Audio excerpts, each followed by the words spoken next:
Halo teman-teman channel Cerita Momo. Apa kabar? Semoga selalu dalam keadaan baik ya. Siapkan emosi kalian, karena kali ini kita akan menyelami sebuah kisah yang penuh intrik dan pengkhianatan. Sebuah cerita yang akan membuat kalian merinding dan bertanya-tanya, apakah kejahatan benar-benar bisa tersembunyi di balik senyuman? Ini adalah ringkasan cerita yang berjudul, Segelas Air Putih Hampir Merenggut Nyawaku. Tapi untungnya ada anakku yang tahu rencana jahat mertua dan iparku. Kisah ini menceritakan tentang seorang ibu yang nyaris kehilangan nyawanya, karena segelas air putih yang telah dicampur racun oleh mertua dan iparnya sendiri. Namun, berkat kepekaan dan keberanian sang anak, rencana jahat itu terbongkar. Saksikan bagaimana sang ibu berjuang membongkar kebenaran di balik semua pengkhianatan ini. Jangan lupa untuk like, subscribe, dan nyalakan loncengnya agar tidak ketinggalan kelanjutan kisah yang seru ini. Dan jangan lupa juga tinggalkan komentar dengan nama dan kota asal kalian, serta ketik, hadir, ya. Suara lonceng pintu berdenting lembut, mengiringi senyuman hangat Aisyah saat ia membuka pintu utama rumahnya yang megah. Di hadapannya, Ibu Siti, mertuanya, berdiri dengan anggun mengenakan gamis berwarna pastel, sementara di sampingnya, Siska, adik iparnya, memegang tas tangan bermerek terbaru. Keduanya membalas senyuman Aisyah dengan raut wajah yang tampak tulus. Aisyah, menantu ibu yang paling cantik, sapa Ibu Siti, suaranya terdengar lembut seperti balutan sutra. Ia memeluk Aisyah dengan erat, seolah-olah mereka adalah ibu dan anak kandung yang lama tak bertemu. Maaf ya, ibu dan Siska datang tanpa mengabari dulu. Kami kangen sekali denganmu. Aisyah membalas pelukan itu dengan penuh kasih. Tidak apa-apa, Bu. Justru Aisyah senang ibu dan Siska datang. Ayo, silakan masuk. Bima masih di kantor, tapi sebentar lagi pasti pulang. Siska melangkah masuk, matanya tak henti-hentinya menelisik setiap sudut ruang tamu. Rumah mewah yang dibangun atas jerih payah Aisyah, hasil warisan dari orang tuanya, selalu berhasil membuat Siska merasa takjub sekaligus iri. Di sisi lain, Aisyah tidak menyadari tatapan itu. Ia terlalu sibuk menyiapkan teh dan kue-kue di dapur. Wah, rumahmu semakin indah saja, Kak Aisyah, puji Siska dengan nada yang dibuat-buat ramah. Namun, di dalam hatinya, ia bergumam penuh dengki. Kira-kira berapa ya harga sofa ini? Pasti mahal sekali. Enak ya jadi Kak Aisyah, tinggal ongkang-ongkang kaki, uang datang sendiri. Ibu Siti mengamati putrinya yang tampak tertegun. Ia menyentuh lengan Siska dan berbisik pelan, sudah ibu bilang, jangan terlalu kentara. Ingat tujuan kita kemari. Siska mengangguk, lalu mengubah ekspresinya menjadi lebih ceria. Ia duduk di sofa bludru, mengeluarkan ponselnya, dan mulai berfoto-foto seolah-olah ingin memamerkan kemewahan itu di media sosial. Di dapur, Aisyah menyiapkan teh hangat dengan aroma melati yang menenangkan. Luna, putrinya yang berusia 7 tahun, menghampirinya dengan langkah riang. Mama, Nenek dan Tante Siska datang, tanyanya dengan mata berbinar. Iya, sayang, jawab Aisyah sambil mengelus rambut Luna. Luna temani nenek ya, Mama mau ambilkan kue kesukaan mereka. Luna mengangguk patuh dan segera berlari menuju ruang tamu. Ia memeluk Ibu Siti dan Siska dengan polos, tak menyadari adanya niat jahat yang tersembunyi di balik senyuman mereka. Luna anak nenek yang paling pintar, puji Ibu Siti, mencium pipi Luna. Nenek bawakan coklat banyak sekali untuk Luna. Luna tersenyum lebar. Terima kasih, Nenek. Luna sayang Nenek. Siska, yang melihat pemandangan itu, merasa geli sendiri. Akting ibu luar biasa, bisiknya pelan. Kasihan anak itu, tidak tahu apa yang akan terjadi dengan ibunya. Ibu Siti melotot ke arah Siska, memberi isyarat agar Siska diam. Di saat yang sama, Aisyah datang membawa nampan berisi teh dan aneka kue. Silakan, Bu, Siska, ucap Aisyah. Mari kita nikmati sore ini. Mereka mengobrol dengan akrab, seolah-olah tidak ada rahasia atau niat buruk yang tersembunyi. Aisyah bercerita tentang rencana liburan keluarga ke Bali, sementara Ibu Siti dan Siska tampak antusias mendengarkan. Wah, seru sekali. Pasti tiketnya mahal, ya? Tanya Siska, memancing. Aisyah tertawa kecil. Tidak terlalu kok, Siska. Yang penting bisa menghabiskan waktu bersama Bima dan Luna. Ibu Siti mengamati cincin berlian yang melingkar di jari Aisyah. Cincin itu adalah pemberian almarhum ayahnya, yang nilainya sangat fantastis. Hati Ibu Siti kembali dipenuhi rasa iri. Ia merasa tidak adil. Kenapa semua kekayaan ini jatuh ke tangan Aisyah, menantunya, bukan kepada anaknya sendiri, Bima, atau Siska?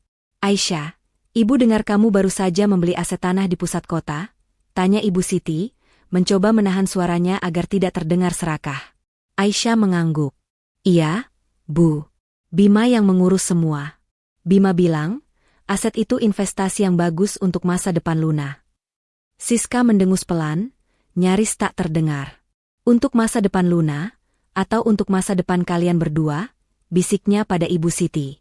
Ibu Siti menyentuh tangan Aisyah dengan lembut. Kamu beruntung sekali punya suami seperti Bima. Dia bekerja keras demi kalian. Aisyah tersenyum. Aisyah juga beruntung punya ibu dan Siska. Kalian sangat menyayangi Aisyah dan Luna. Ibu Siti dan Siska saling bertukar pandang. Senyuman yang mereka berikan kepada Aisyah seolah menjadi topeng yang sempurna. Di balik tatapan penuh kasih itu, tersimpan rencana jahat yang perlahan-lahan mulai mereka susun. Mereka bertekad, cepat atau lambat, mereka akan menguasai semua yang dimiliki Aisyah. Malam harinya, Bima pulang. Ia terkejut melihat Ibu Siti dan Siska berada di rumah. Ibu, Siska, kok tidak bilang-bilang mau datang? Sapa Bima, mencium tangan ibunya. Surprise, sayang, jawab Ibu Siti, memeluk putranya. Ibu dan Siska hanya ingin menengok Aisyah dan Luna. Ibu lihat, mereka bahagia sekali. Bima tersenyum bangga. Tentu saja, Bu. Aisyah yang membuat rumah ini menjadi tempat paling nyaman di dunia. Dia istri terbaik yang pernah ada. Pujian Bima membuat Ibu Siti dan Siska merasa semakin jengkel. Mereka merasa Bima terlalu dimanjakan oleh Aisyah. Mereka beranggapan, Bima adalah anak yang polos, yang tidak menyadari bahwa ia telah diperbudak oleh kekayaan Aisyah. Bima, ibu mau bicara sebentar. 4 mata, bisik Ibu Siti. Bima mengikuti ibunya ke sudut ruangan yang lebih sepi. Siska tetap berada di ruang tamu, memperhatikan Aisyah yang sedang membantu Luna mengerjakan PR. Ada apa, Bu? Tanya Bima. Kamu lihat, Bima, Aisyah itu semakin berkuasa. Semua aset atas namanya. Kamu tidak sadar, dia hanya ingin menguasai semua harta warisannya sendiri. Provokasi Ibu Siti. Bima terkejut. Ibu, apa yang ibu bicarakan? Aisyah tidak seperti itu. Dia sangat mencintaiku dan Luna. Cinta? Harta? Bima. Harta yang dia cintai. Semua aset yang kamu bilang milik Luna, sebenarnya atas nama Aisyah. Kalau sampai terjadi sesuatu dengan kalian, ibu yakin, dia akan menguasai semuanya, kata Ibu Siti, meyakinkan putranya. Bima terdiam. Tiba-tiba, ia teringat sebuah percakapan dengan Aisyah beberapa waktu lalu. Aisyah memang pernah mengatakan bahwa semua aset yang mereka beli atas namanya, sebagai bentuk keamanan. Bima saat itu menganggapnya wajar, namun ucapan ibunya membuat ia ragu. Lalu ibu mau aku bagaimana? Tanya Bima, wajahnya terlihat bingung. Kamu harus mengambil alih semua aset itu, Bima. Demi masa depanmu dan Luna. Ibu tidak ingin kamu hidup susah nantinya jika dia meninggalkanmu, jawab Ibu Siti. Bima tidak setuju dengan ide ibunya. Ia sangat mencintai Aisyah. Ia yakin, Aisyah tidak memiliki niat buruk sama sekali. Namun, ia tidak berani membantah ibunya. Malam itu, Ibu Siti dan Siska menginap di rumah Aisyah. Mereka menempati kamar tamu yang mewah. Setelah Aisyah dan Bima masuk ke kamar mereka, Ibu Siti dan Siska berbisik-bisik di kamar. Ibu, Bima sepertinya tidak mau mendengar kata-kata ibu, kata Siska. Tenang saja, Siska. Pelan-pelan ibu akan cuci otaknya. Kita akan lakukan rencana kita. Mulai besok, kita akan membuat Aisyah percaya bahwa kita sangat menyayanginya. Kita akan menjadi keluarga yang sempurna di matanya. Sampai tiba waktunya, dia tidak akan menyangka apa yang akan kita lakukan. Bisik Ibu Siti, suaranya dipenuhi niat jahat. Rencana mereka adalah membuat Aisyah lengah, menidurkan kecurigaan Aisyah. Mereka akan menampilkan sosok ibu dan adik ipar yang sempurna, yang begitu menyayangi Aisyah dan Luna. Mereka akan mencari celah, momen yang tepat, untuk melancarkan niat busuk mereka. Rencana ini tidak hanya akan mengancam harta benda Aisyah, tetapi juga keselamatannya. Mereka tidak segan-segan untuk menyingkirkannya, agar semua kekayaan yang seharusnya menjadi milik Bima, bisa mereka kuasai. Pagi itu, mentari bersinar cerah, namun di dalam kamar tamu rumah mewah Aisyah, suasana terasa suram dan penuh bisikan. Ibu Siti dan Siska duduk berhadapan di sofa, secangkir teh dan sarapan mewah dari Aisyah terhidang di meja, namun tak sedikit pun mereka sentuh. Mata mereka fokus pada layar ponsel Siska, di mana galeri foto penuh dengan potret-potret barang mewah milik Aisyah, tas mahal, perhiasan, hingga sertifikat aset tanah yang kemarin sempat mereka lihat. "Lihat, Bu," bisik Siska, jarinya menggeser-geser foto di layar. "Tas Hermes ini harganya bisa buat beli mobil." Cincin yang dipakai Kak Aisyah itu, katanya berlian murni. Orang tuanya memang sudah tidak ada, tapi warisannya tidak ada habisnya. Ibu Siti menghela napas panjang. Tatapannya dipenuhi campuran iri, keserakahan, dan kekecewaan. Ibu tidak habis pikir. Mengapa semua kemewahan ini jatuh ke tangan orang lain? Harusnya ini semua menjadi milik Bima, anak kandung ibu sendiri. Bukan hanya Bima, Bu, Siska menambahkan, suaranya mengandung nada menuntut. Kalau Bima kaya, aku sebagai adiknya juga pasti kecipratan. Tapi lihat, Kak Aisyah seperti ratu di istananya sendiri, sementara kita hanya tamu yang bisa sewaktu-waktu diusir. Itu tidak akan terjadi, desis Ibu Siti, matanya menyala penuh tekad. Ibu tidak akan membiarkan Bima dan kita terus-menerus hidup di bawah bayang-bayang kekayaan Aisyah. Ibu ingin Bima yang menjadi tuan di rumah ini, dan kita yang mengendalikan semua. Kamu mengerti? Siska tersenyum sinis. Jadi, apa rencana Ibu? Ibu Siti melirik ke arah pintu kamar, memastikan tidak ada yang menguping. Ia mendekatkan wajahnya ke arah Siska. Kita harus menyingkirkannya. Tidak ada jalan lain. Selama Aisyah masih ada, selama itu pula kita hanya akan jadi penonton. Siska tertegun, wajahnya pucat. Menyingkirkannya? Ibu, maksud Ibu, membunuhnya? Bisiknya, suaranya bergetar. Meskipun ia membenci Aisyah, niat untuk menghilangkan nyawa terasa terlalu kejam. Tidak perlu kotor. Kita harus cerdas, jawab Ibu Siti, suaranya tenang, seolah sedang membicarakan hal biasa. Kita buat seolah-olah dia sakit, atau kecelakaan. Intinya, dia tidak bisa lagi mengurus hartanya. Dan aset-aset itu, yang selama ini atas namanya, akan jatuh ke tangan Bima sebagai ahli waris suaminya. Bima adalah anak Ibu, dan Ibu bisa mengendalikan Bima. Siska perlahan mulai mengerti. Matanya kembali berbinar, kali ini bukan karena kekecewaan, melainkan karena ambisi. Lalu bagaimana caranya? Bu, kita bukan orang yang punya koneksi gelap. Tentu tidak. Kita akan mencari cara yang sederhana, yang tidak meninggalkan jejak. Sebuah zat yang bisa bekerja perlahan, atau yang bisa disamarkan, ujar Ibu Siti, otaknya berputar cepat. Ia teringat pada percakapan dengan teman lamanya, seorang ahli pengobatan alternatif yang sering meracik ramuan herbal. Ia pernah mendengar bahwa ada beberapa jenis tanaman yang jika dicampur dengan dosis tertentu, dapat menyebabkan masalah kesehatan yang sulit dideteksi. Ibu Siti meraih ponselnya dan mencari kontak bernama Pak Dedi. Ia meneleponnya, suaranya berubah menjadi sangat ramah dan sopan. Halo, Pak Dedi, saya Siti, teman lama Anda. Maaf mengganggu. Saya ingin bertanya sesuatu tentang ramuan herbal untuk penyakit anemia kronis. Di sisi lain, Siska sibuk mencari informasi di internet tentang zat-zat yang bisa menyebabkan gejala keracunan yang mirip dengan penyakit alami.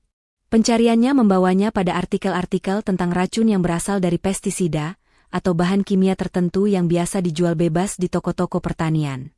Matanya terhenti pada satu jenis racun yang dikatakan tidak memiliki warna, tidak berbau, dan sangat sulit dideteksi jika diberikan dalam dosis kecil dan berkala.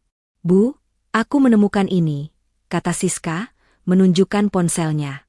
Ada pestisida yang kalau diberikan sedikit demi sedikit, bisa menyebabkan kelemahan, mual, sakit kepala, bahkan bisa sampai ke gagal organ. Orang-orang akan mengira dia sakit biasa. Ibu Siti tersenyum puas. Bagus. Itu lebih baik daripada yang ibu pikirkan. Mari kita lakukan ini. Hari ini juga, kita harus bersiap. Mereka berdua bergegas mengganti pakaian. Mereka mengenakan pakaian yang lebih sederhana, seolah-olah hendak pergi ke pasar tradisional. Ibu Siti memberikan alasan pada Aisyah bahwa mereka ingin jalan-jalan sebentar mencari oleh-oleh. Aisyah yang tidak menaruh curiga sama sekali, mengizinkan mereka pergi. Di dalam mobil, Ibu Siti dan Siska merinci rencana mereka. Mereka akan pergi ke toko pertanian di pinggir kota, yang jarang dikunjungi orang. Mereka akan membeli pestisida tersebut dengan alasan untuk kebun mawar mereka di rumah. Siska sudah menyiapkan tas belanja besar untuk menyamarkan bungkusan pestisida itu. Sesampainya di toko, Siska berperan sebagai pembeli yang polos, menanyakan jenis-jenis pupuk dan pestisida. Sementara itu, Ibu Siti mengamati sekeliling, memastikan tidak ada CCTV atau orang yang dikenalnya. Mereka berhasil mendapatkan pestisida yang mereka incar. Siska memasukkan bungkusan itu ke dalam tas, menimpanya dengan beberapa kantung pupuk dan benih bunga. "Ini dia," bisik Siska, sambil mengacungkan tas belanja. "Kunci masa depan kita." Rasa euforia memenuhi hati mereka. Mereka tidak merasa bersalah, justru merasa yakin bahwa apa yang mereka lakukan adalah untuk kebaikan keluarga mereka. Mereka menganggap Aisyah adalah penghalang, sebuah tembok besar yang harus dirobohkan agar mereka bisa mencapai apa yang mereka inginkan. Saat kembali ke rumah Aisyah, mereka kembali mengenakan topeng ramah mereka. Mereka menyambut Aisyah dengan senyuman lebar dan cerita-cerita tentang tempat-tempat yang mereka kunjungi. Aisyah, yang polos, sama sekali tidak menyadari bahwa di dalam tas belanja Siska tersimpan sebuah zat yang bisa merenggut nyawanya. Malam itu, saat Aisyah pergi ke kamar mandi, Ibu Siti menyelinap ke dapur. Ia membuka bungkusan pestisida itu dan menuangkan sedikit bubuk putih ke dalam sebuah wadah kecil, lalu menyimpannya di tempat tersembunyi. Bubuk itu sangat halus dan tidak berbau. Ia akan mencampurnya ke dalam minuman atau makanan Aisyah saat ada kesempatan.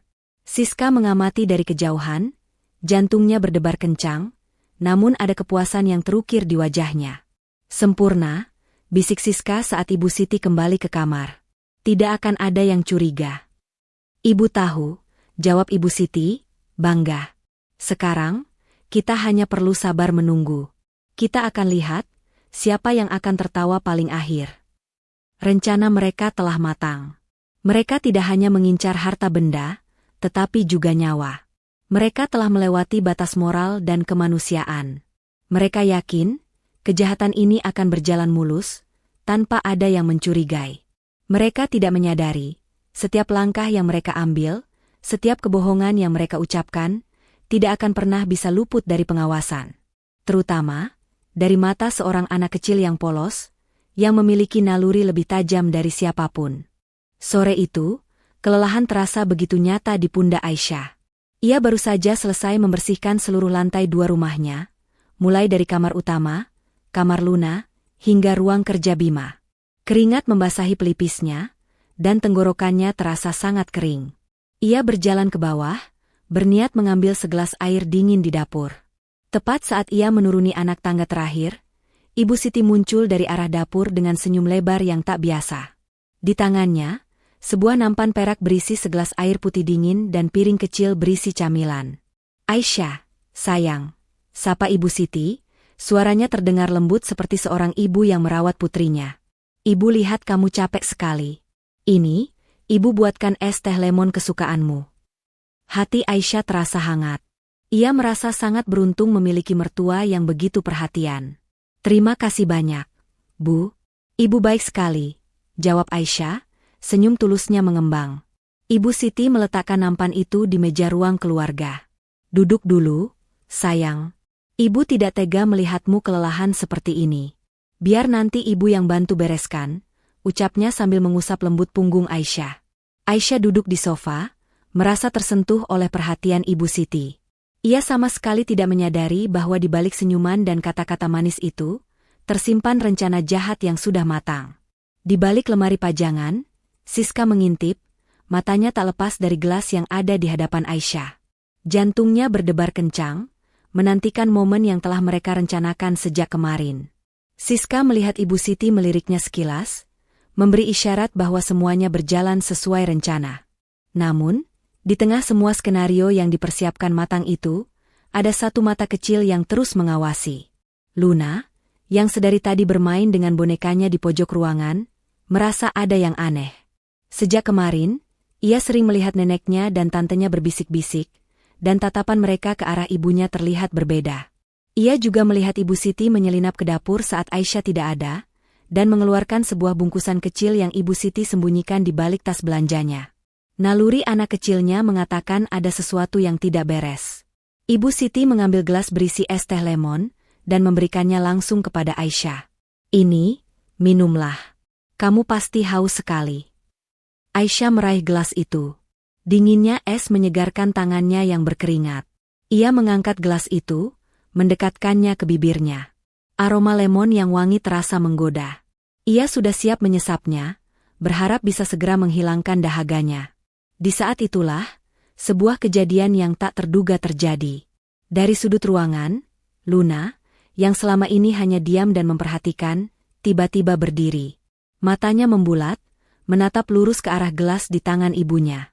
Suara Ibu Siti yang berbisik kepada Siska di pagi hari, tentang bubuk putih, yang tidak berbau, dan tidak berwarna, tiba-tiba terngiang jelas di kepalanya.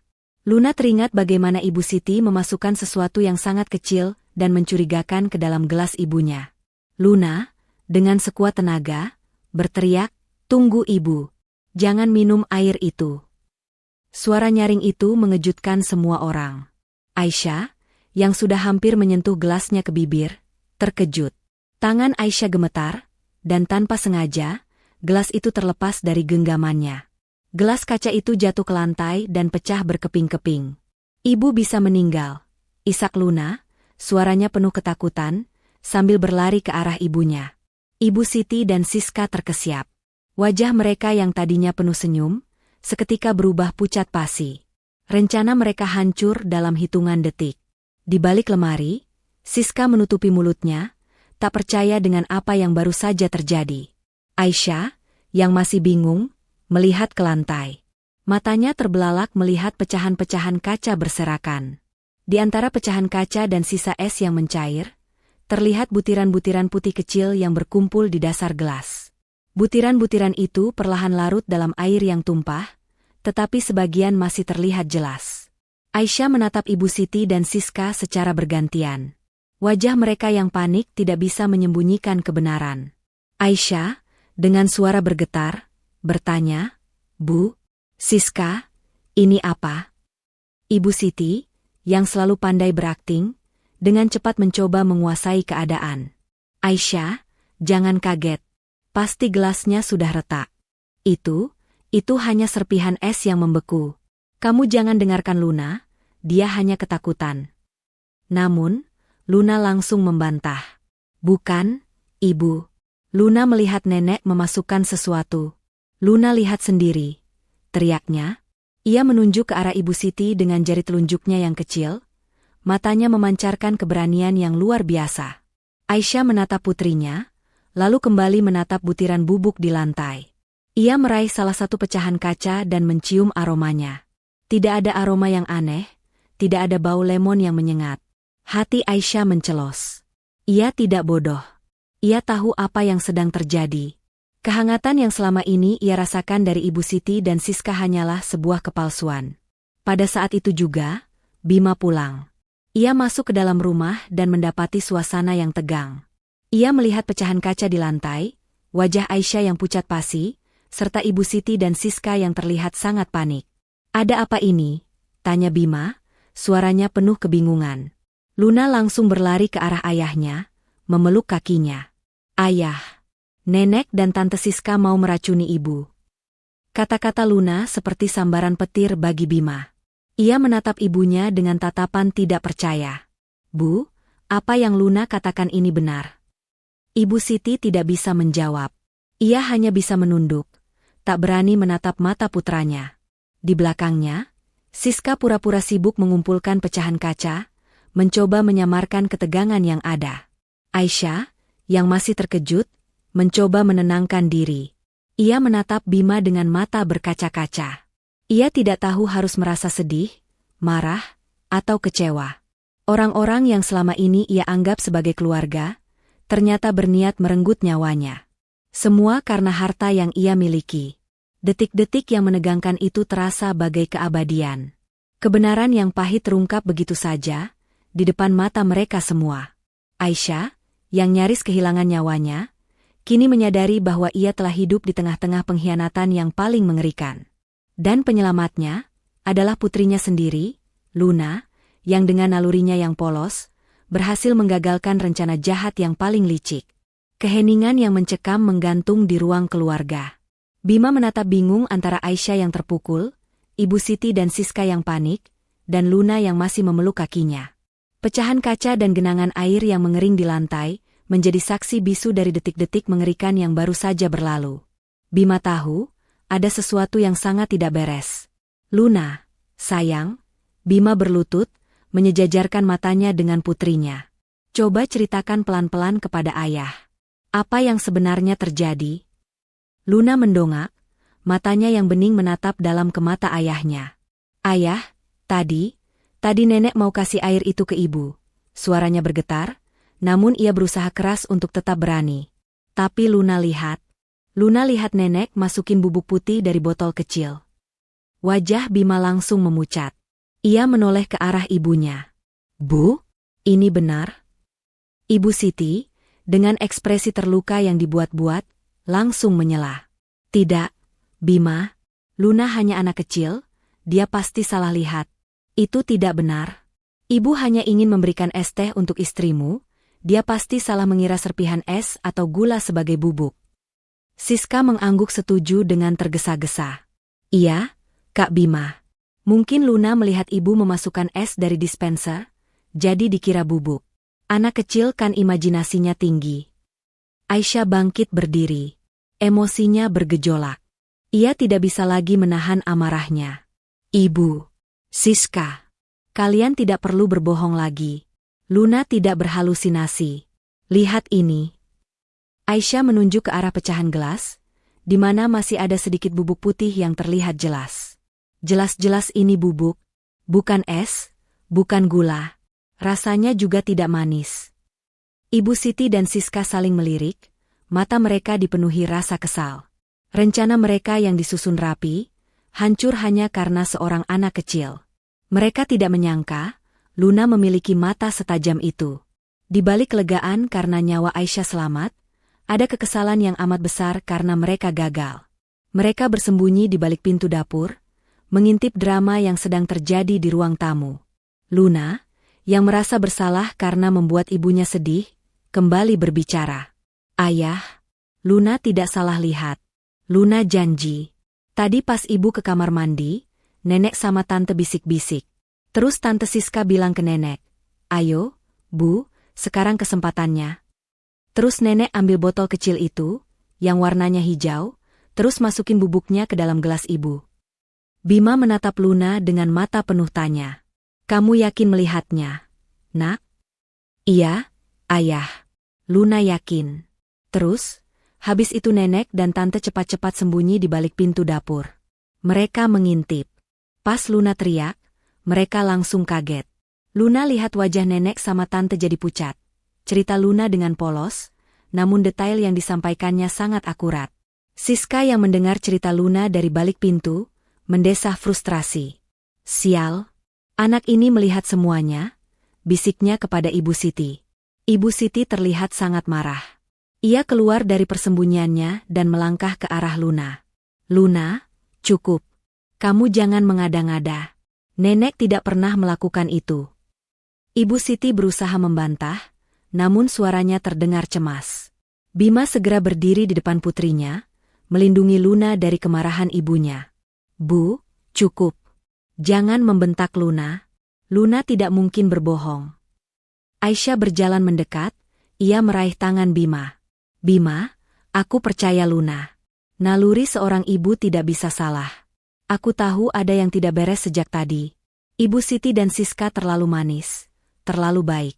Mereka tidak pernah sebaik ini sebelumnya. Tiba-tiba, Ibu Siti menangis.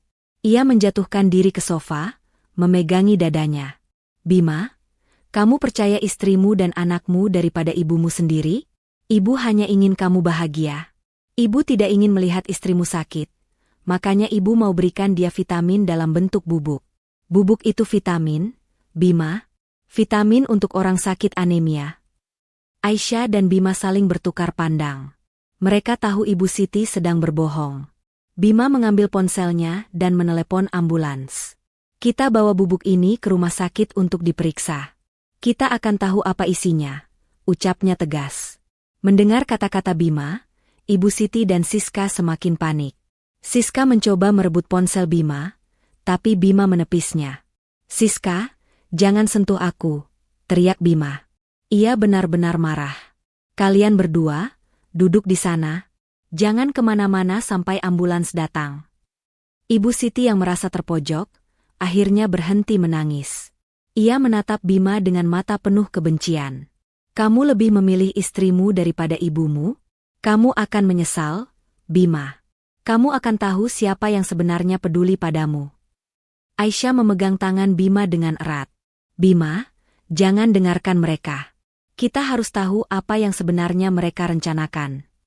Sementara itu, Luna memeluk Aisyah, wajahnya disembunyikan di balik pelukan hangat sang ibu. Ia masih ketakutan, namun ia juga merasa bangga karena ia berhasil menyelamatkan ibunya. Tak lama kemudian, suara sirine ambulans terdengar dari kejauhan. Bima mengambil pecahan kaca berisi bubuk itu dan membungkusnya dengan hati-hati. Ia bertekad untuk mengungkap kebenaran. Apapun itu. Di sisi lain, Ibu Siti dan Siska hanya bisa pasrah. Mereka tahu, kebohongan mereka akan segera terbongkar. Mereka tidak akan bisa lari dari fakta bahwa mereka telah mencoba membunuh Aisyah. Meskipun saat ini mereka terpojok, mereka tidak menyerah. Mereka akan mencari cara lain untuk membalikan fakta, mencari celah untuk melarikan diri dari konsekuensi perbuatan mereka. Namun, mereka tidak menyadari bahwa setiap kebohongan yang mereka coba tutupi akan semakin memperjelas niat jahat mereka di mata Bima dan Aisyah. Sirine ambulans semakin mendekat, menciptakan suasana tegang yang mencekam di rumah mewah itu. Bima memegang erat kantung plastik berisi pecahan gelas dan bubuk putih yang berhasil ia kumpulkan. Aisyah duduk di sofa, memeluk Luna yang masih gemetar. Ibu Siti dan Siska terdiam, menatap kosong ke arah pintu, raut wajah mereka menunjukkan perpaduan antara kepanikan dan kekesalan. Mereka tahu, tamat sudah riwayat kebohongan mereka.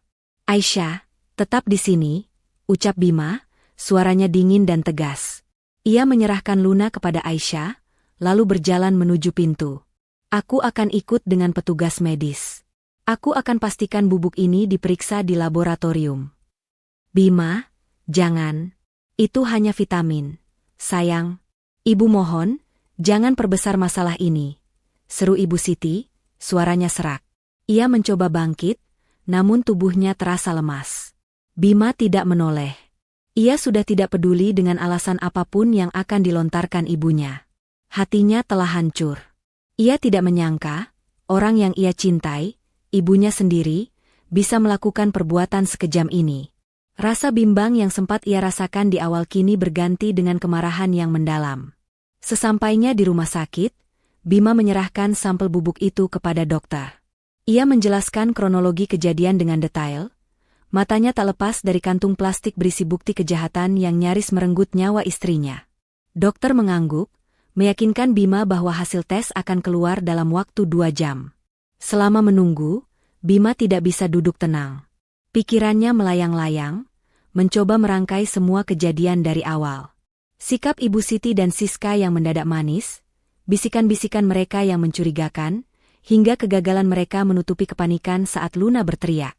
Semua potongan teka-teki itu kini bersatu, membentuk gambaran pengkhianatan yang mengerikan. Ia teringat percakapannya dengan ibunya, saat Ibu Siti mencoba memprovokasi dirinya untuk mengambil alih aset Aisyah. Bima saat itu menepisnya sebagai bentuk kasih sayang Ibu Siti yang berlebihan. Namun, kini ia sadar, itu bukanlah kasih sayang, melainkan hasutan yang beracun, bagian dari rencana besar untuk menjatuhkan Aisyah. Kembali di rumah, Aisyah berusaha menenangkan Luna.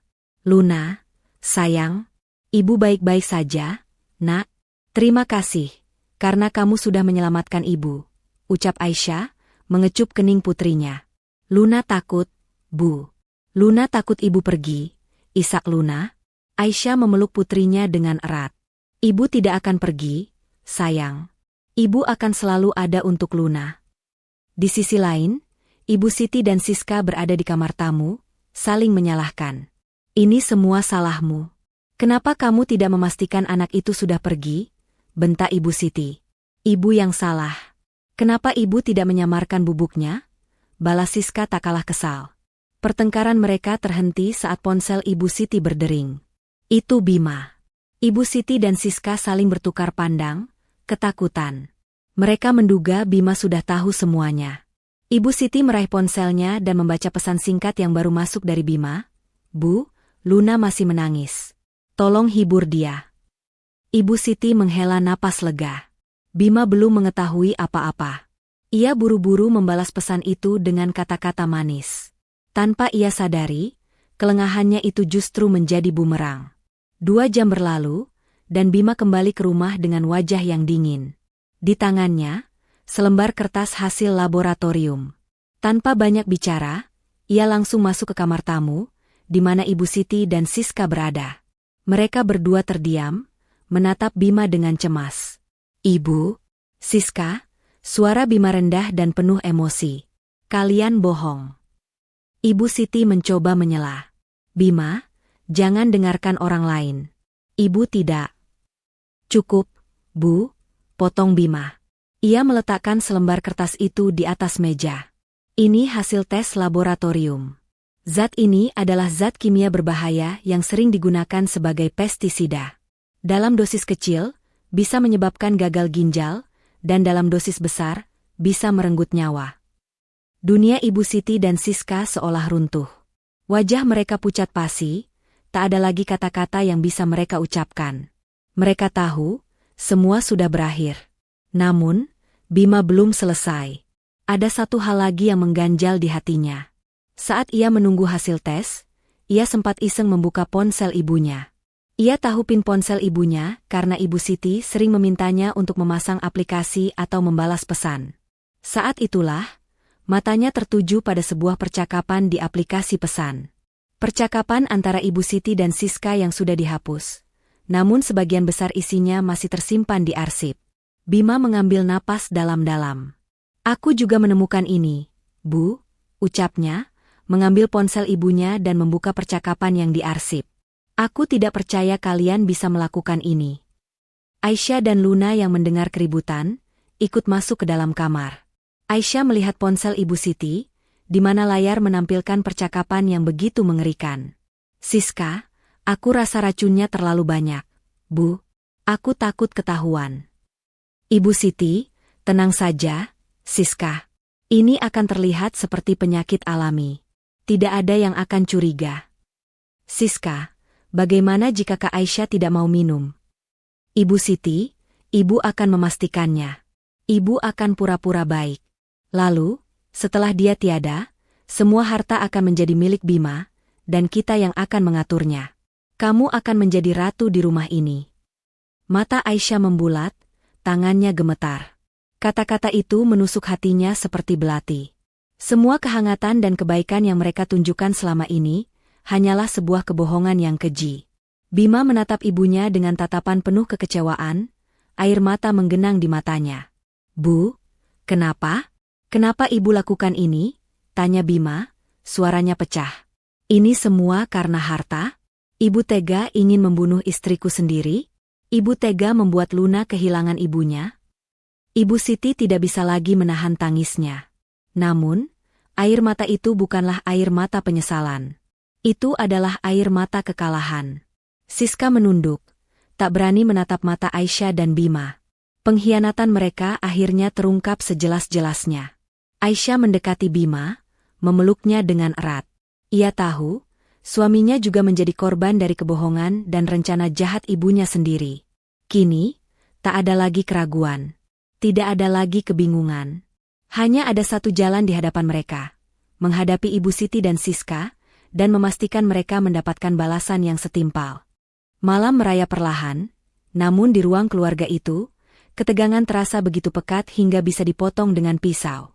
Bima berdiri tegak di hadapan Ibu Siti dan Siska. Aisyah duduk di sofa, tangannya memeluk Luna yang sudah tertidur kelelahan. Wajahnya tenang, namun matanya memancarkan kekuatan yang baru ditemukan. Bima tahu, tidak ada lagi ruang untuk keraguan. Setelah melihat bukti-bukti yang tak terbantahkan, hatinya sudah sepenuhnya berada di sisi istri dan anaknya. Aku tidak mau dengar alasan apapun lagi, ucap Bima, suaranya dingin, berlawanan dengan kemarahan yang membara di dadanya. Kita akan selesaikan ini sekarang. Kalian berdua, duduk. Ibu Siti dan Siska, yang tadinya hanya terdiam, terpaksa duduk di sofa yang berhadapan dengan Bima. Mereka bagaikan terdakwa di sebuah pengadilan, dengan Bima sebagai hakim dan Aisyah sebagai saksi utama. Bima menarik napas dalam. Kenapa? Kenapa kalian lakukan ini? Tanyanya, suaranya sedikit melunak.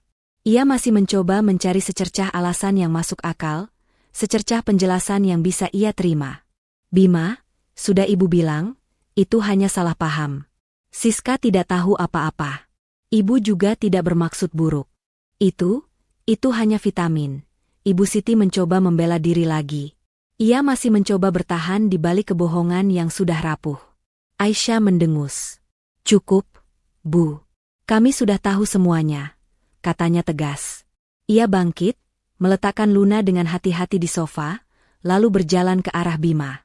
Kami sudah melihat pesan-pesan kalian, dan kami sudah tahu isi dari bubuk itu. Siska terkejut, wajahnya semakin pucat. Pesan apa? Kami tidak mengirim pesan apapun, bantahnya. Bima mengeluarkan ponsel ibunya yang tadi ia pegang. Ia menunjukkan layar itu kepada Siska. Ini percakapan yang diarsip. Aku sudah melihat semuanya. Percakapan tentang menyingkirkannya, dan tentang menjadi ratu di rumah ini. Kalian pikir aku bodoh? Siska terdiam, lidahnya keluh. Ia menatap ibunya dengan tatapan panik, meminta bantuan. Namun Ibu Siti hanya bisa menunduk. Jawab, Bu, jawab. Bima membentak. Aku berikan kalian kesempatan untuk jujur sekarang, sebelum aku mengambil tindakan lain. Ibu Siti mendongak, matanya berkaca-kaca. Ia menatap Bima, lalu beralih ke Aisyah. Ada rasa benci yang tak bisa disembunyikan di matanya. Baik, kamu mau kejujuran? Ini kejujuran, teriaknya. Aku lelah melihatmu bahagia, Aisyah. Aku lelah melihatmu menguasai hidup anakku. Kamu pikir aku tidak tahu? Kamu selalu pamer kekayaanmu, membuat Bima terlihat kecil di depanmu. Aisyah terkejut. Pamer? Ibu, semua harta ini adalah warisan dari orang tuaku. Aku bekerja keras untuk menjaganya, dan Bima adalah pasanganku. Kami membangun ini semua bersama. Bersama? Apa yang kamu tahu tentang bersama? Siska menyela, suaranya penuh amarah. Kak Bima tidak pernah punya apa-apa sebelum menikah denganmu. Semua yang dia punya sekarang, rumah ini, mobil, semua aset, itu semua milikmu. Dia hanya menumpang. Kami merasa terhina. Bima tidak percaya dengan apa yang ia dengar. Siska, jangan bicara sembarangan. Aku dan Aisyah adalah tim. Aku juga ikut mengurus semua bisnis dan investasi kami. Mengurus? Ibu Siti tertawa sinis. Bima, sadarlah. Kamu hanya bekerja untuknya. Nama di semua aset itu adalah nama Aisyah. Kalau dia pergi, kamu tidak akan punya apa-apa. Dia hanya mengambil keuntungan darimu. Aisyah menggelengkan kepalanya, hatinya sakit mendengar tuduhan itu. Bu, itu tidak benar. Aku dan Bima sudah sepakat. Bima adalah suamiku, dia adalah wali dari semua aset ini. Apa yang aku punya, dia juga punya. Lalu kenapa tidak atas nama Bima? Siska berteriak histeris.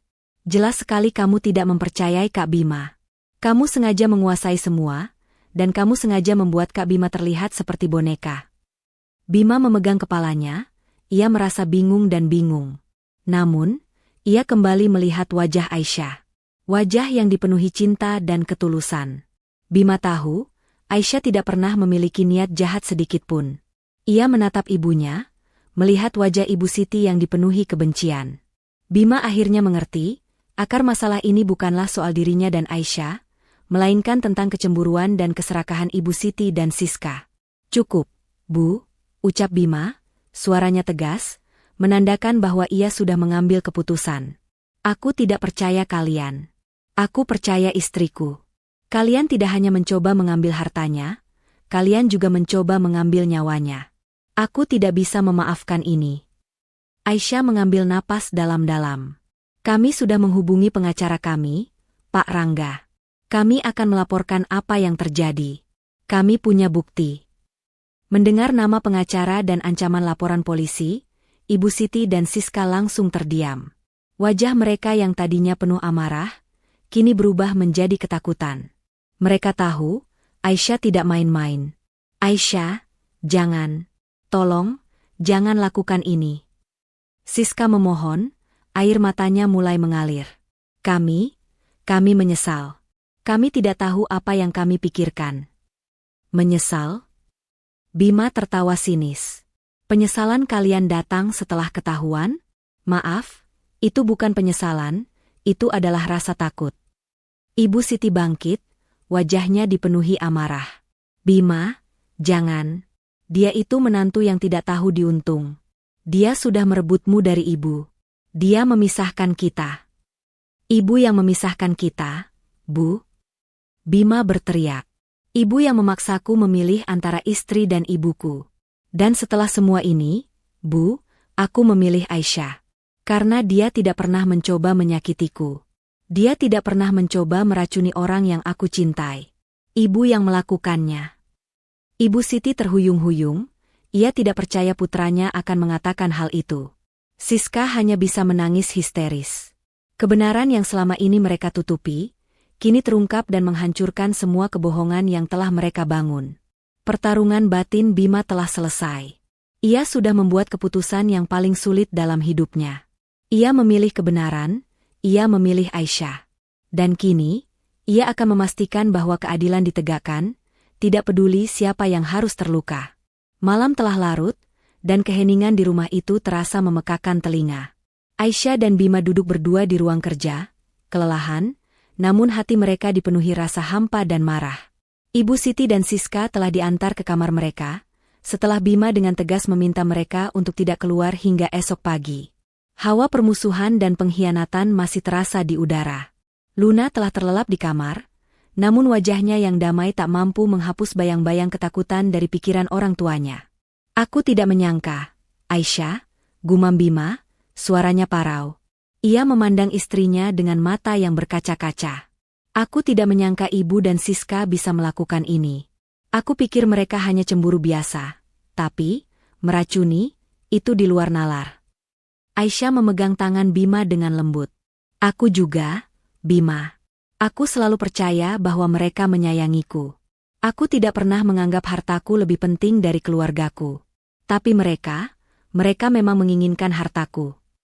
Kini, setelah semua kebenaran terungkap, Bima dan Aisyah menyadari bahwa akar dari semua masalah ini bukanlah cinta, melainkan keserakahan yang sudah terpendam sejak lama.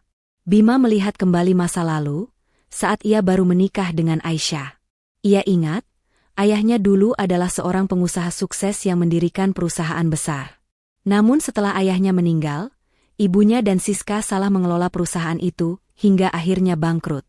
Sementara Aisyah berasal dari keluarga pengusaha yang sama makmurnya, namun keluarganya memilih untuk mewariskan harta dalam bentuk aset dan properti. Bima teringat saat ia dan Aisyah pertama kali membeli rumah mewah ini. Ibu Siti dan Siska datang berkunjung, dan reaksi mereka sama sekali tidak normal. Ibu Siti memuji-muji keindahan rumah itu, sementara Siska mengambil foto-foto dari setiap sudut. Namun di balik pujian itu, Bima kini tahu ada tatapan iri yang tak bisa disembunyikan. "Saat kita membeli villa di puncak, ibu juga langsung bertanya, 'Apa kalian tidak takut kemalingan? Lebih baik kalian jual saja, lalu belikan ibu perhiasan.'" Kenang Bima, suaranya dipenuhi penyesalan. "Aku pikir itu hanya candaan. Ternyata, dia memang serius." Di kamar tamu, Ibu Siti dan Siska masih terjaga. Mereka duduk di tempat tidur, saling menatap dengan mata kosong. Rencana mereka hancur berkeping-keping, dan kini mereka menghadapi kenyataan pahit, mereka akan dihukum. Seharusnya kita lebih berhati-hati, bisik Siska, suaranya dipenuhi rasa takut. Seharusnya kita tidak melakukan itu di depan anak kecil. Anak itu memang sial, bentak Ibu Siti, emosinya meledak. Ia melempar bantal ke lantai. Andai saja dia tidak melihat. Andai saja dia tidak berteriak. Andai saja kita tidak melakukan ini. Bu, sahut Siska, air matanya mengalir.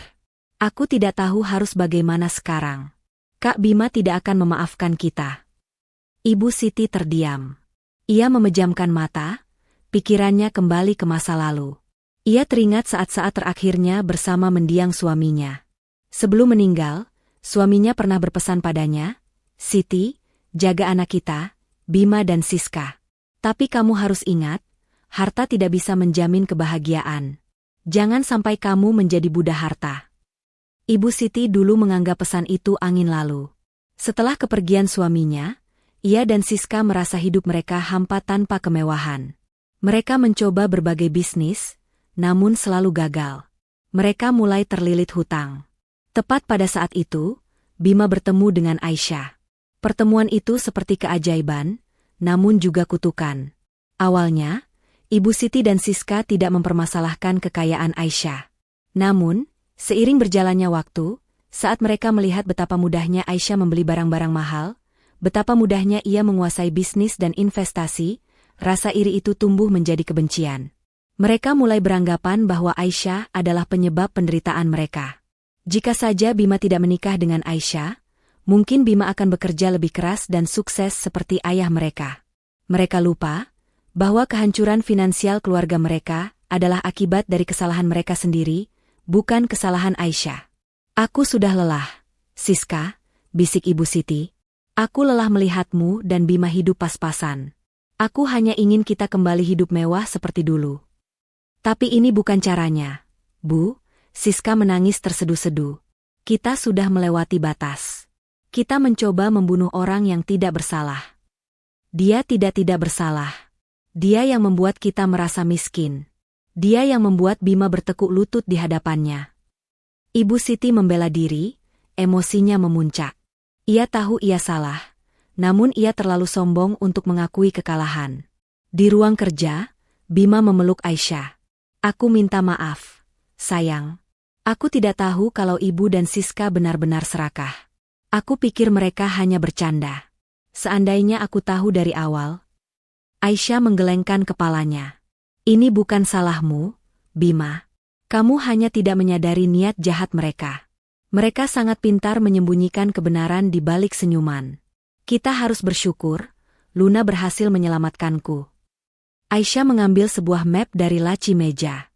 Di dalamnya, ada beberapa dokumen penting.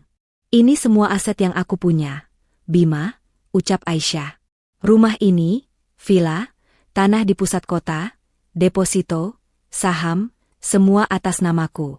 Orang tuaku sengaja melakukannya, karena mereka tidak ingin aku menjadi korban dari niat jahat orang lain.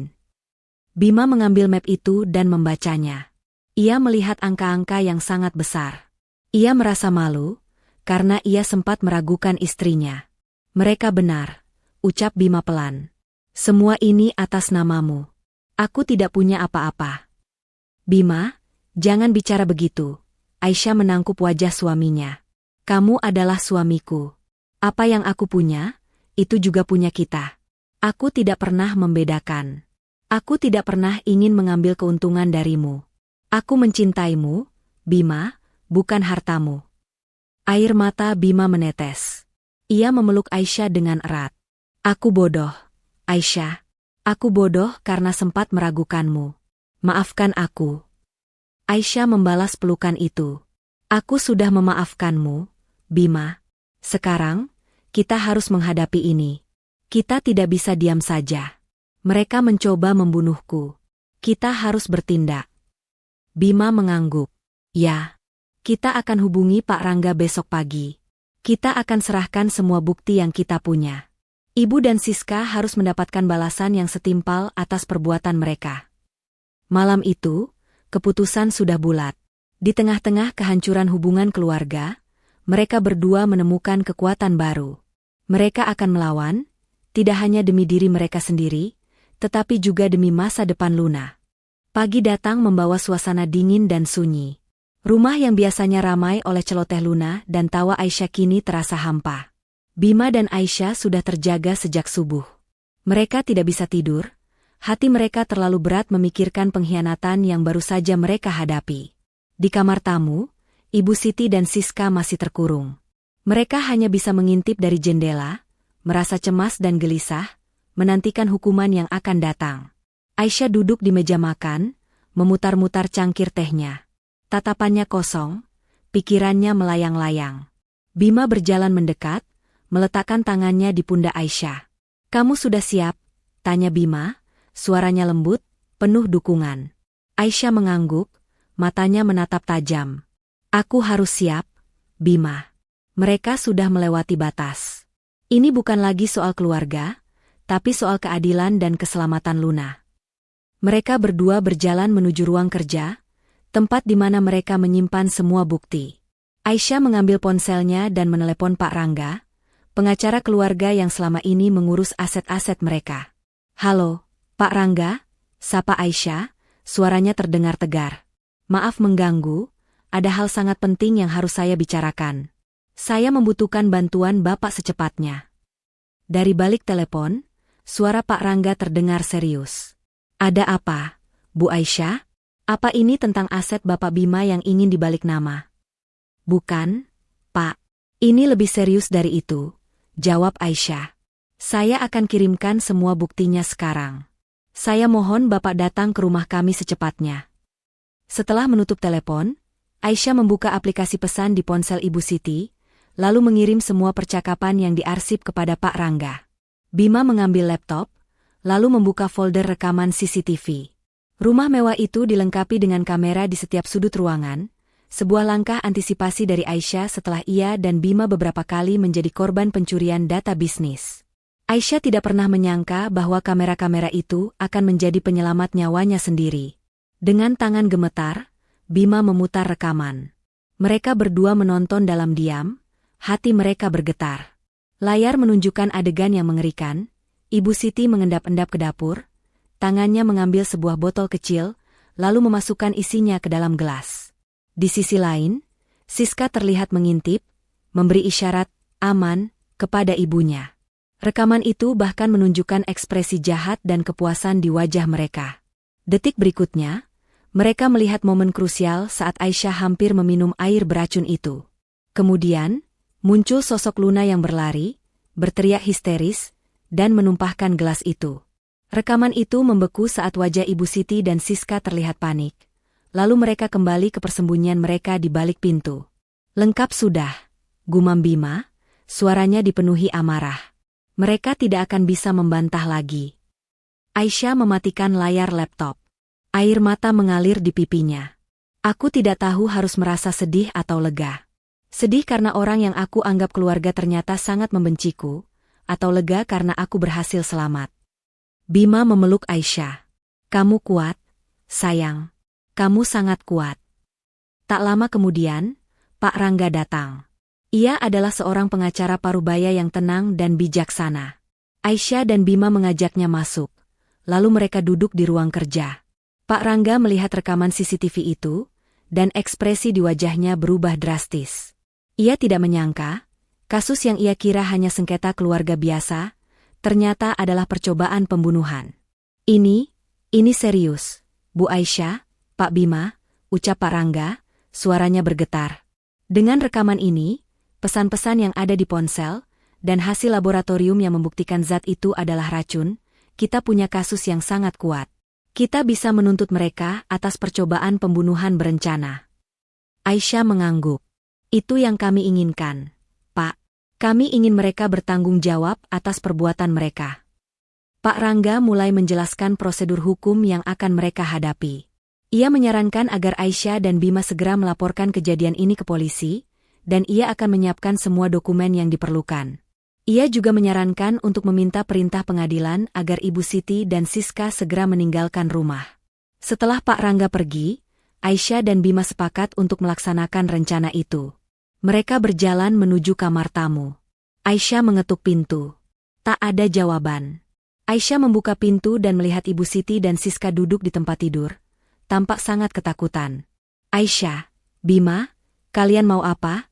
Tanya Ibu Siti, suaranya gemetar. Kami sudah tahu semuanya, Bu, ucap Bima. Kami sudah melihat rekaman CCTV. Semua sudah jelas. Ibu Siti dan Siska langsung terdiam, tidak bisa lagi membantah. Mereka tahu, rekaman itu adalah bukti yang paling kuat. Aisyah melangkah masuk, tatapannya dingin dan tajam. Kami sudah menghubungi pengacara. Dan kami sudah membuat laporan ke polisi. Kami sudah muak dengan kebohongan kalian. Kalian harus keluar dari rumah ini sekarang juga. Mendengar kata-kata Aisyah, Ibu Siti dan Siska terkejut. Aisyah, tidak. Ini rumah anakku. Kalian tidak bisa mengusir kami, teriak Ibu Siti histeris. Rumah ini milikku, Bu, jawab Aisyah dengan tenang. Semua aset dan properti ini atas namaku. Bapak Bima hanya penanggung jawabnya. Kami tidak akan mengusir Bima, tapi kalian harus pergi. Siska menangis, air matanya membanjiri wajahnya. Aisyah, tolong, beri kami kesempatan. Kami akan meminta maaf. Kami akan berubah. Kesempatan? Bima tertawa sinis. Kalian sudah menghabiskan semua kesempatan kalian. Kalian berusaha mengambil nyawa istriku dan membuat Luna kehilangan ibunya. Apa kalian pikir itu bisa dimaafkan hanya dengan kata-kata maaf? Aisyah melihat Siska dan Ibu Siti mengemasi barang-barang mereka dengan tangan gemetar.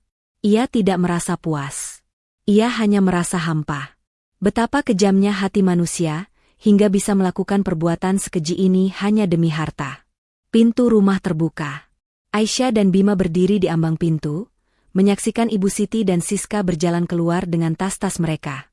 Mereka menoleh ke belakang, menatap rumah mewah itu dengan tatapan penuh penyesalan. Mereka tidak akan menyangka, di balik kehangatan palsu yang mereka tunjukkan, ada satu sosok yang ternyata lebih kuat dari yang mereka duga. Sosok yang kini bergerak, menuntut keadilan, dan memastikan bahwa tidak ada lagi orang lain yang menjadi korban dari niat jahat mereka. Gerimis tipis mulai turun membasahi jalanan Jakarta yang padat, menambah pilu langkah Ibu Siti dan Siska.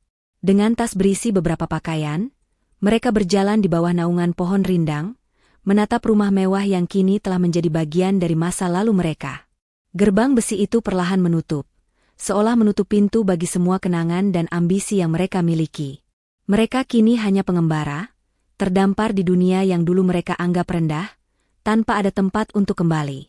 Kita harus kemana, Bu? Tanya Siska, suaranya parau. Ia menggigil kedinginan, bukan hanya karena hawa malam yang menusuk, tetapi juga karena rasa takut dan penyesalan yang mendalam. Ibu Siti terdiam. Ia memandang ke seberang jalan, mencari-cari taksi. Namun, taksi yang lewat seolah tak terlihat oleh mereka. Ia ingat, dulu ia hanya perlu memencet bel, dan mobil mewah Bima akan datang menjemputnya. Kini, ia bahkan tidak punya uang untuk naik taksi. Kita ke rumah Tante Rosa saja, Siska, ucap Ibu Siti, mencoba terdengar tegar. Rosa adalah adik kandungnya, yang hidup sederhana di pinggiran kota. Ia yakin, adiknya akan menolong mereka. Namun, saat mereka tiba di depan rumah Rosa, Siska melihat Tante Rosa sedang duduk di teras dengan ponsel di tangan. Siska mendengar Tante Rosa berbicara dengan seseorang di telepon, suaranya terdengar kesal. Aku tidak percaya mereka bisa melakukan itu. Itu jahat sekali. Memangnya mereka tidak tahu, Aisyah itu anak baik. Aku tidak mau berhubungan dengan mereka lagi. Siska dan Ibu Siti saling berpandangan. Mereka tahu, Bima dan Aisyah sudah menyebarkan kebenaran. Pintu yang mereka kira akan terbuka, kini telah tertutup rapat. Mereka berbalik, dan berjalan menjauh tanpa berani mengetuk pintu. Bima benar-benar tega, isak Ibu Siti. Dia lebih memilih istrinya daripada ibunya sendiri. Bukan, Bu, Siska membantah. Kak Bima tidak tega. Kita yang kejam. Kita yang memilih harta daripada keluarga. Kita yang membuat dia tidak punya pilihan. Ibu Siti tidak menjawab. Ia hanya bisa menangis. Sepanjang malam itu, Mereka tidak menemukan tempat untuk berteduh. Mereka memutuskan untuk menginap di masjid, berbaur dengan orang-orang yang tidak mereka kenal. Mereka yang dulunya terbiasa tidur di kasur mewah, kini harus tidur di lantai yang dingin. Penyesalan yang menusuk hati itu kini terasa bagai siksaan yang tak berujung. Mereka melihat wajah-wajah orang di sekitar mereka, yang tampak damai meskipun hidup sederhana. Mereka baru menyadari, kebahagiaan sejati tidak bisa dibeli dengan uang, dan ketenangan hati tidak bisa didapatkan dari keserakahan. Esok harinya, saat mereka sedang duduk di bangku taman kota, Ibu Siti kembali teringat pada percakapannya dengan Bima. Suara Bima yang berteriak, "Ibu yang memisahkan kita, Bu," terus terngiang-ngiang di telinganya. Siska, yang melihat ibunya menangis, memeluknya. "Maafkan aku, Bu. Seandainya aku tidak mengajak ibu melakukan ini, kita pasti tidak akan seperti ini." "Ini bukan salahmu, Siska," bisik Ibu Siti. "Ini salah ibu. Ibu yang terlalu serakah. Ibu yang terlalu buta oleh harta. Ibu mengira harta itu adalah segalanya. Tapi sekarang ibu sadar, harta itu yang menghancurkan kita." Mereka duduk berjam-jam di bangku taman itu, merenungi semua kesalahan yang telah mereka perbuat. Mereka membicarakan bagaimana dulu mereka selalu merasa iri dengan Aisyah. Bagaimana dulu mereka selalu menganggap Aisyah sebagai orang luar yang mengambil alih Bima dari keluarga mereka. Mereka baru sadar, selama ini merekalah yang menjadi orang luar di keluarga itu. Di sisi lain, Bima yang sedang bersiap-siap untuk pergi ke kantor, melihat foto pernikahannya dengan Aisyah. Ia memegang foto itu, matanya dipenuhi penyesalan. Ia menyesal karena ia terlalu lama percaya pada kata-kata ibunya. Ia menyesal karena ia sempat meragukan cinta Aisyah. Aisyah datang, memeluk Bima dari belakang. "Kenapa, Bima?" Bima berbalik, memeluk Aisyah. "Aku hanya teringat pada perkataan ibu. Dia bilang, aku akan menyesal. Tapi yang aku sesali bukan karena aku memilihmu, melainkan karena aku tidak memilihmu dari awal. Aku menyesal karena aku terlalu lama percaya pada kebohongan mereka." "Sudahlah, Bima. Kita tidak bisa mengubah masa lalu," ucap Aisyah. "Yang terpenting, kita sudah mengambil langkah yang benar." Aisyah dan Bima tahu, proses hukum akan berjalan, dan Ibu Siti serta Siska akan menerima hukuman yang setimpal. Namun, di dalam hati mereka tahu bahwa hukuman terbesar bagi Ibu Siti dan Siska bukanlah penjara, melainkan penyesalan seumur hidup. Penyesalan karena telah menghancurkan keluarga mereka sendiri, penyesalan karena telah kehilangan Bima, dan penyesalan karena telah menyia-nyiakan cinta tulus Aisyah dan Luna. Mereka akhirnya mengerti, kebahagiaan dan kekayaan sejati bukanlah tentang seberapa banyak harta yang dimiliki, melainkan seberapa tulus hati yang dimiliki. Dan mereka telah kehilangan keduanya. Bulan berganti, dan luka perlahan-lahan mulai sembuh. 6 bulan telah berlalu sejak malam mengerikan itu. Rumah yang dulunya penuh dengan aura ketegangan dan kepalsuan, kini dipenuhi dengan tawa dan kehangatan sejati. Luna, yang kini sudah berani bermain dengan bebas, tidak lagi merasa takut akan sosok yang dulu ia sebut nenek dan tante. Keberaniannya telah mengembalikan kedamaian di dalam rumah itu. Pagi itu, Aisyah sedang menyiapkan sarapan.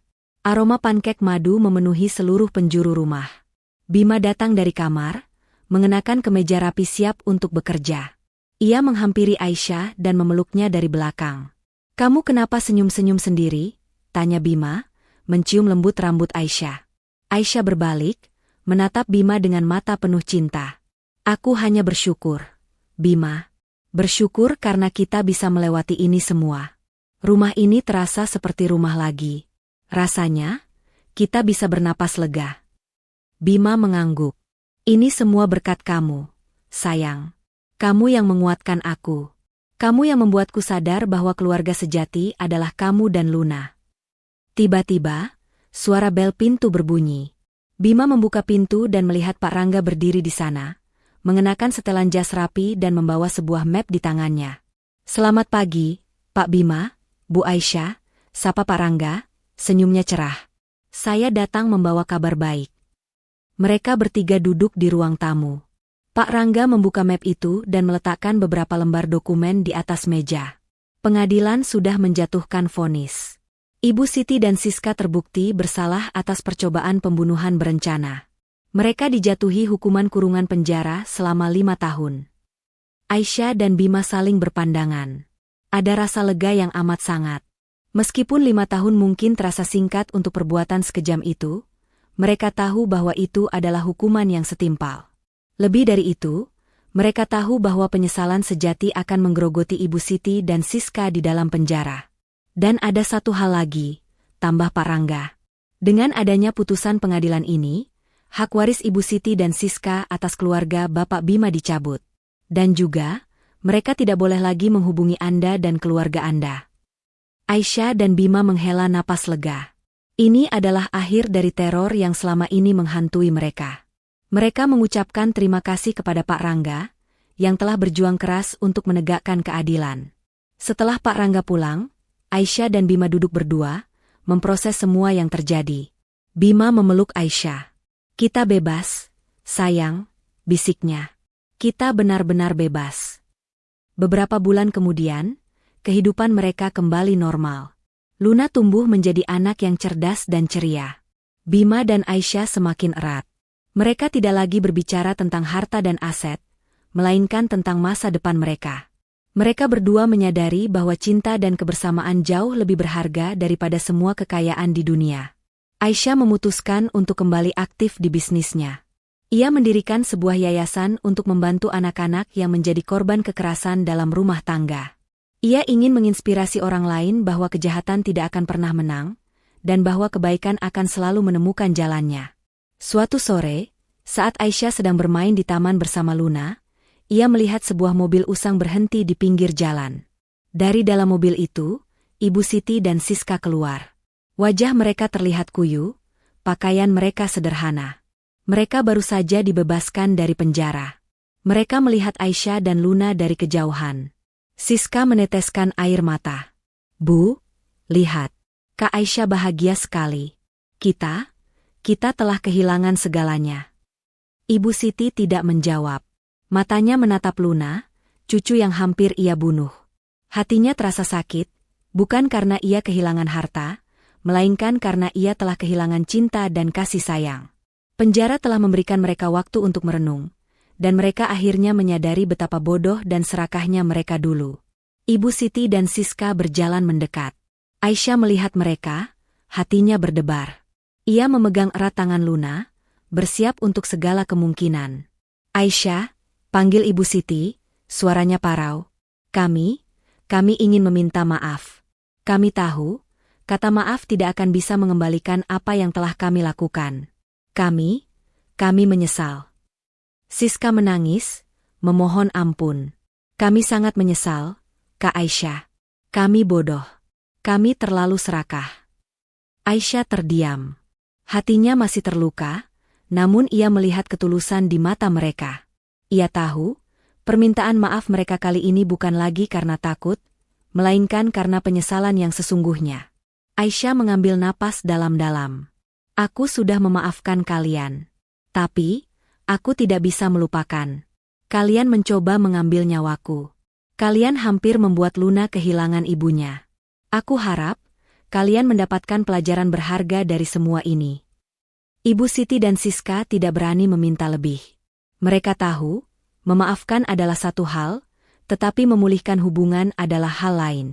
Mereka mengangguk, lalu berbalik, dan berjalan pergi, membawa penyesalan itu di sisa hidup mereka. Aisyah kembali ke rumah. Bima melihat air mata di matanya. "Kenapa, sayang? Apa mereka datang?" Aisyah mengangguk. "Mereka datang. Mereka meminta maaf." "Lalu?" tanya Bima, cemas. Aisyah tersenyum, senyum yang tulus. "Aku memaafkan mereka. Tapi aku tidak akan pernah melupakan. Dan yang terpenting, aku tidak akan pernah membiarkan orang lain menyakiti keluargaku lagi." Malam itu, mereka duduk berdua di teras. Bima memeluk Aisyah. Aisyah memeluk Luna yang tertidur di pangkuannya. Mereka menyaksikan bintang-bintang yang berkelap-kelip di langit. Mereka tahu, perjalanan mereka masih panjang, tetapi mereka tidak lagi takut. Mereka telah melewati badai terberat dalam hidup mereka, dan mereka berhasil melewatinya bersama. Kisah tentang segelas air putih yang hampir merenggut nyawa Aisyah kini menjadi kenangan pahit yang mengubah mereka menjadi lebih kuat. Mereka menjadi bukti nyata bahwa cinta dan keluarga adalah harta yang tak ternilai, dan bahwa niat jahat, pada akhirnya, akan selalu kalah dari ketulusan dan kebenaran. Bulan berganti, dan luka perlahan-lahan mulai sembuh. 6 bulan telah berlalu sejak malam mengerikan itu. Rumah yang dulunya penuh dengan aura ketegangan dan kepalsuan, kini dipenuhi dengan tawa dan kehangatan sejati. Luna, yang kini sudah berani bermain dengan bebas, tidak lagi merasa takut akan sosok yang dulu ia sebut nenek dan tante. Keberaniannya telah mengembalikan kedamaian di dalam rumah itu. Pagi itu, Aisyah sedang menyiapkan sarapan. Aroma pankek madu memenuhi seluruh penjuru rumah. Bima datang dari kamar, mengenakan kemeja rapi siap untuk bekerja.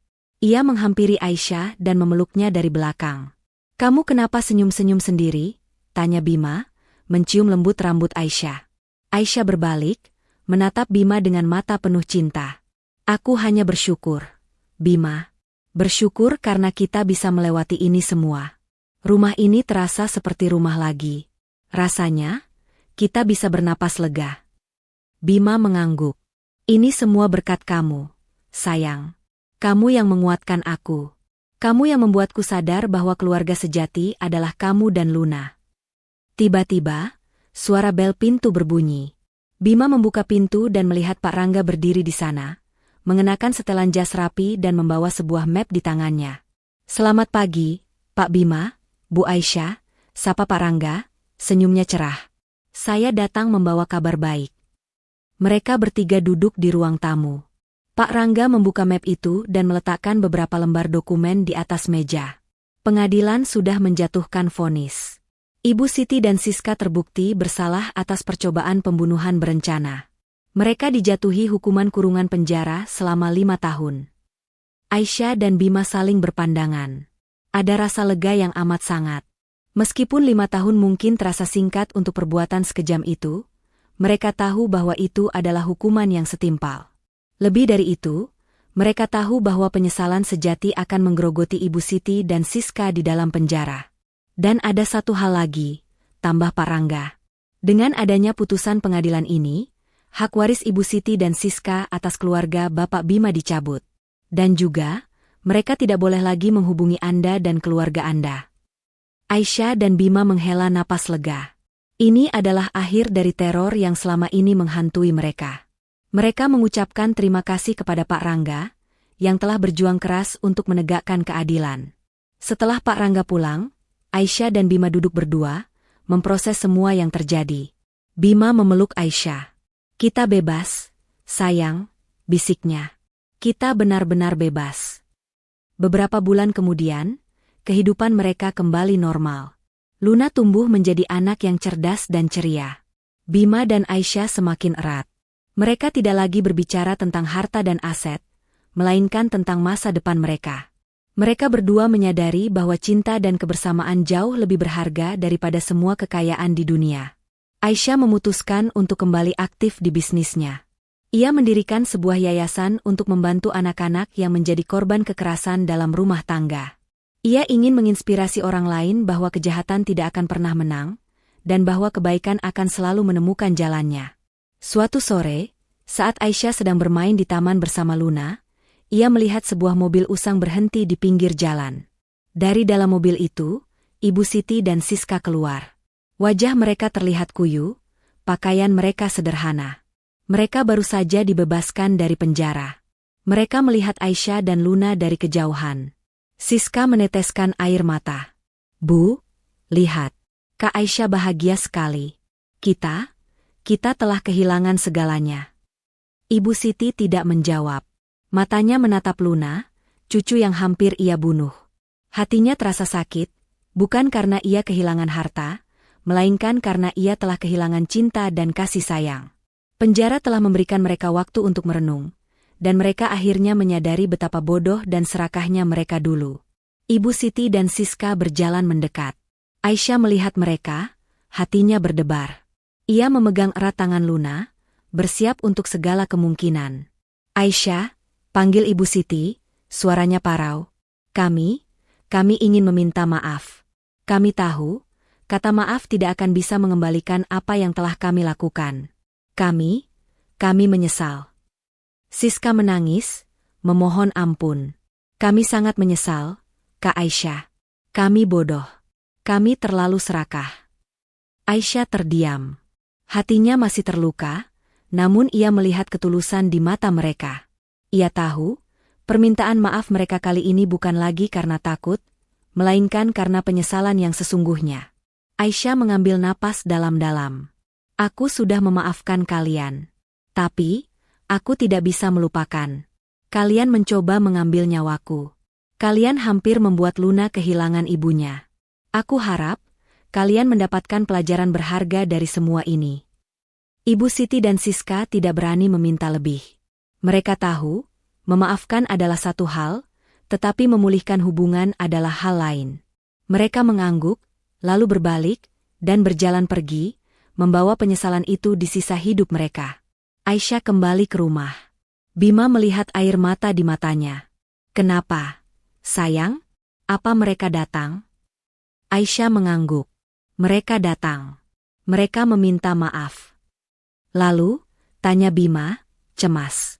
Aisyah tersenyum, senyum yang tulus. Aku memaafkan mereka. Tapi aku tidak akan pernah melupakan. Dan yang terpenting, aku tidak akan pernah membiarkan orang lain menyakiti keluargaku lagi. Malam itu, mereka duduk berdua di teras. Bima memeluk Aisyah. Aisyah memeluk Luna yang tertidur di pangkuannya. Mereka menyaksikan bintang-bintang yang berkelap-kelip di langit. Mereka tahu, perjalanan mereka masih panjang, tetapi mereka tidak lagi takut.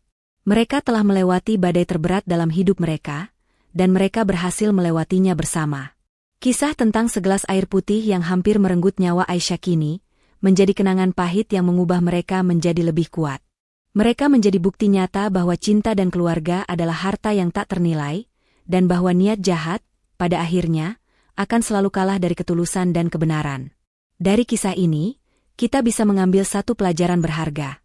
Kebahagiaan sejati tidak ditemukan dalam kekayaan, melainkan dalam ketulusan hati dan kekuatan sebuah keluarga.